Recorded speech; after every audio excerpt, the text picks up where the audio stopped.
So as Brad said, I'm the Director of Product Marketing here at Teleport, and one of the things I really like to do when I give presentations is tie in some of my passions, and I love science fiction. And a few years ago, I got introduced to anime for the first time. I was kind of old to start watching anime, but I love this particular show. And I wanted to start with just a short clip, and then we'll talk about why it's relevant to what I'm going to talk about today. 確かにこの壁の中は未来永劫安全だと信じきってる人はどうかと思うよ。100年壁が壊されなかったからといって今日壊されない保証なんか。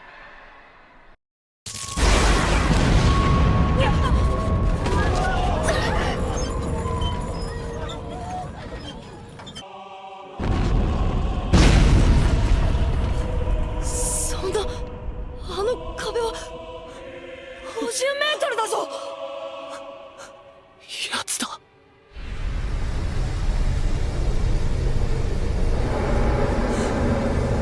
巨人だ。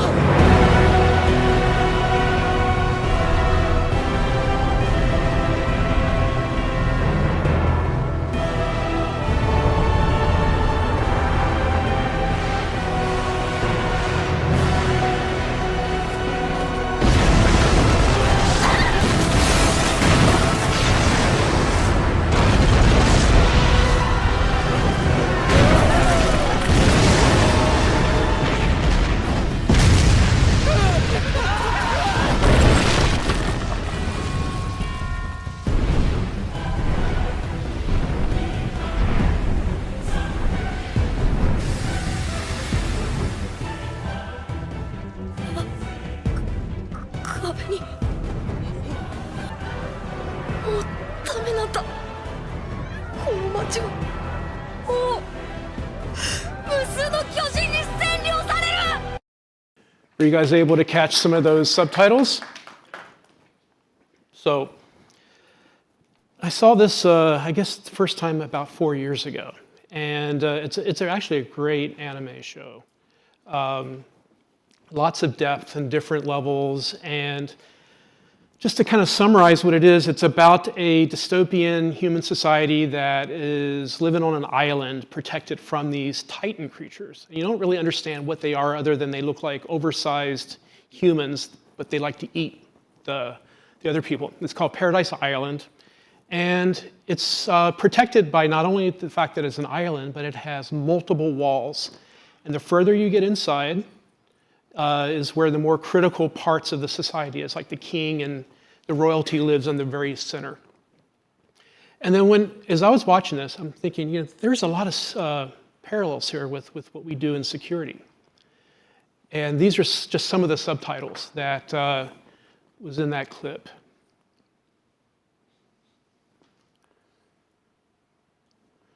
How many of you have said it's all over after a security incident? So I like to say the first stage of infrastructure security is denial, and it's not just a river in Egypt.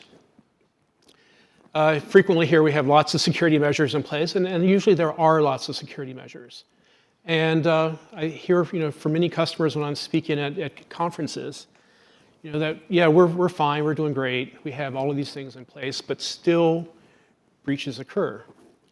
In fact, just recently, there was a study that there's 13 attacks per second globally.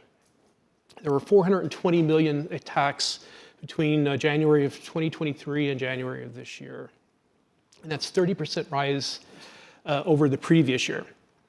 And it's every industry. It's just not one particular industry. Healthcare has been really hit hard this year, and I've got some examples of that. But power grids, utilities, transportation systems, communication networks, they're all frequently targeted.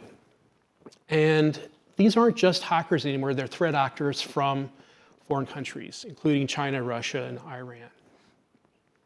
There's been some pretty famous ones over the past few years. 3CX is a voice over IP phone system.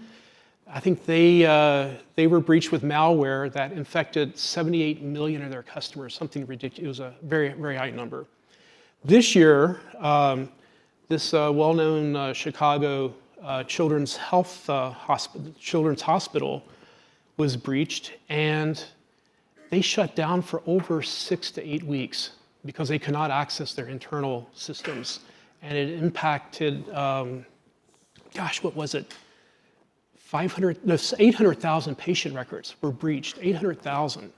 And if you just look at healthcare in general, I mean, it really has been attacked over the past few years, where it's been millions of patient records. And what does that mean for a healthcare company? It's liability because they're not following HIPAA. Lawsuits, already there's, I think, 4 or 5 class action lawsuits against Lori. So this is very, very significant for us from a business perspective. So one of the things that Teleport did about a month ago, and Ev mentioned this early this morning when he was giving his talk, is that we did a survey. We hired a third party to do a survey. We contacted, I think it was about 250 different enterprise-size customers, so they have thousands of employees to tens of thousands of employees. And the one quote that I thought was really important was, it's getting harder to secure infrastructure, and 3 out of 4 companies agreed with that we surveyed. So we have to ask the question, why? What's making this more difficult? And again, we asked these companies what they thought was making it more difficult, and we also talked about this earlier today. It's just more complex infrastructure. I used to be a software developer, and the infrastructure was so simple back then. It was one computer, a hardware board where the software was going to go, and that was it. There was no network, there was no internet. Very simple to secure, with the key to the lab, basically. But we've got very complex infrastructure. It's mixed infrastructure. It's legacy infrastructure. That's probably the one that scares me the most, is that there's infrastructure that's probably, 30 years old, that's still running with Kubernetes and modern styles of infrastructure. We're dealing with people that are still remote working. There's an increase in identity attacks, and again, we heard that from Ev this morning. And then AI is now being used to do attacks. And some of the factors that these customers cited that was causing them problems with their infrastructure security was around the proliferation of credentials and secrets, and we talked about that earlier as well, an expanding attack surface. So the more complex, the more vast our infrastructure is, it's going to be a much larger attack surface.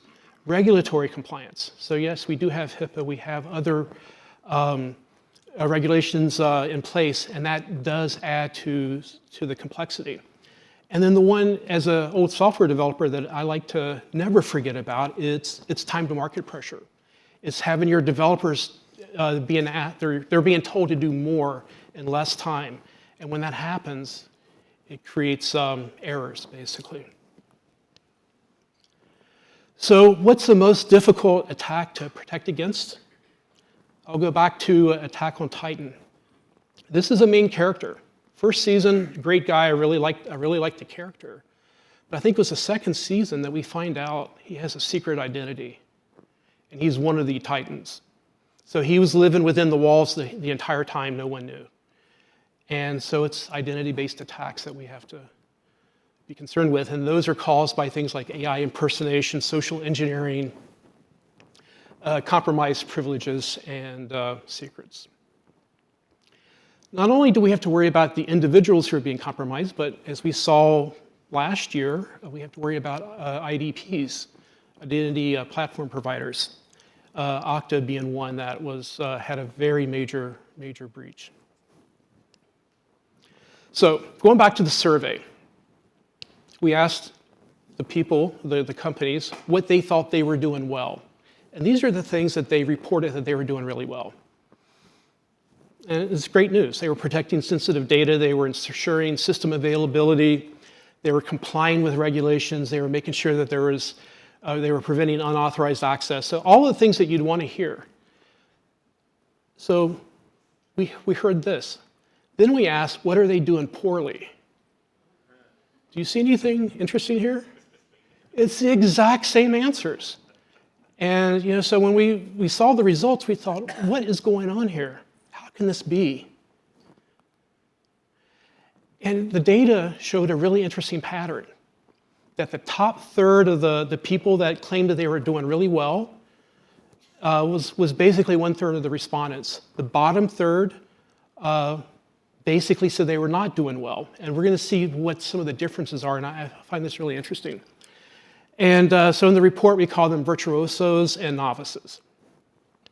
So the chasm between these, so we wanted to see what's the difference between those that are claiming that they're doing really well and those that are reporting that they're not doing well.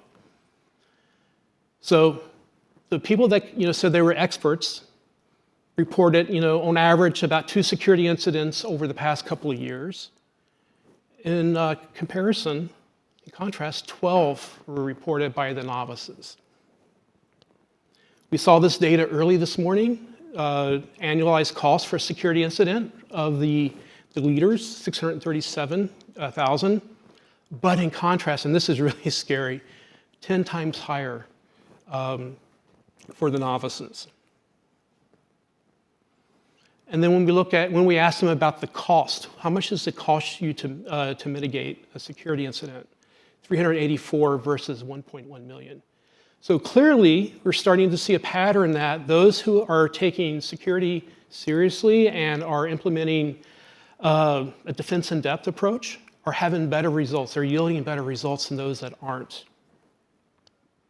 And there are a couple of other things that I at first thought were kind of outliers. One is the experts reported significant cost from firing staff.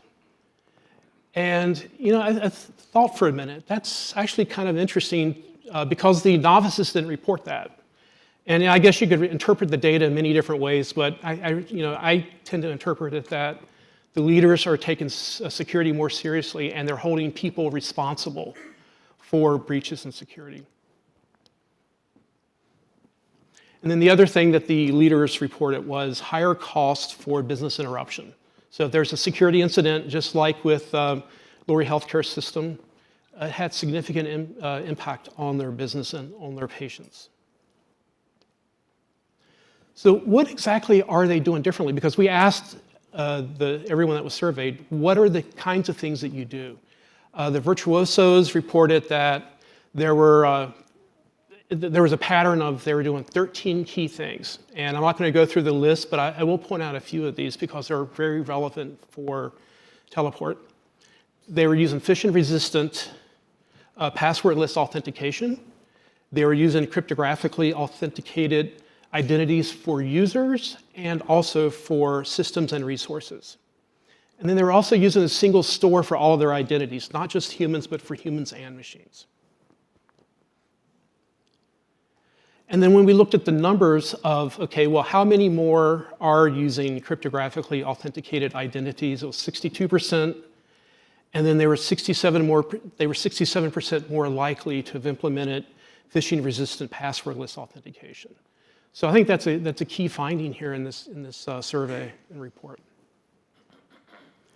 So Teleport has advice, and we heard some of that advice this morning, and we've heard it through other presentations, and we'll hear more of it before the end of the day. But the first piece of advice is unify access control. You want to provide your employees a dashboard of the resources that they have available to them. You want to eliminate siloed security methods.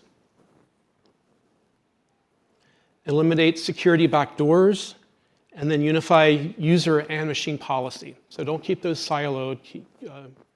Make sure they're handled at the same time together. And then obviously we want to eliminate passwords and standing privileges. We saw the importance of that earlier. But we want to adopt ephemeral privileges and identity security using cryptographic techniques. And then thirdly, we want to implement an infrastructure in depth, a defense in depth.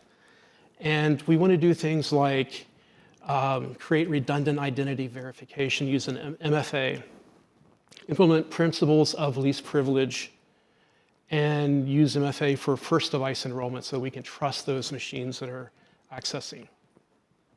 So this was it was meant to be short to kind of get you back into the spin of things from lunch. But just going back to Attack on Titan, we saw that these are some of the things that the anime was pointing out as a problem. And infrastructure attacks are on the rise. Identity attacks are on the rise. We want to be able to unify access control, eliminate passwords, and implement infrastructure in depth. And we want to be a security virtuoso to protect against cyber titans. So thanks a lot.